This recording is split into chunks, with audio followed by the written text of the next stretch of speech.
Okay, so then at some point Hasbro said, okay, can you take these bios and boil them down so they fit on the back of our boxes? So for the next 4 or 5 years, all the personality profiles you see on the back of the toy boxes, I wrote. So they were basically distillations of what I wrote for these longer profiles. And you also see at the bottom there are tech specs, you know, strength and intelligence and fire, I don't know, whatever they were, intelligence, agility, speed.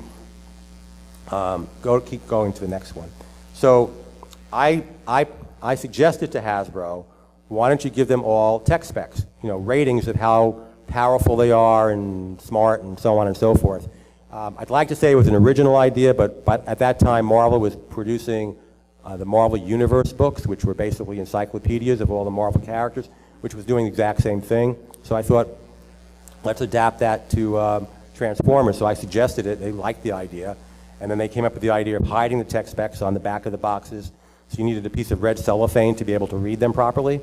So, so that's how that evolved. So what you see here is my piece of graph paper where I mapped out all 26 characters, so I could so I could make sure that, for instance, Optimus Prime was definitely stronger than Bumblebee.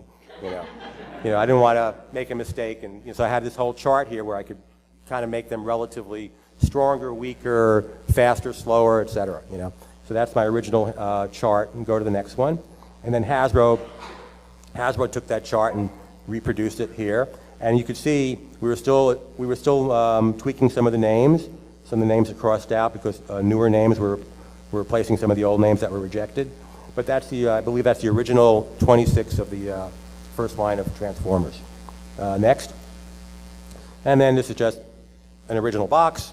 And next. And flip it to the back side, so that's what I'm talking about. I guess probably everybody in this audience knows these boxes better than I do. But that bottom left corner, that's where I was filling in. That's the writing that I was doing with the name, the motto, the personality profile, the smaller version of it, and the tech specs in that reddish area. Next.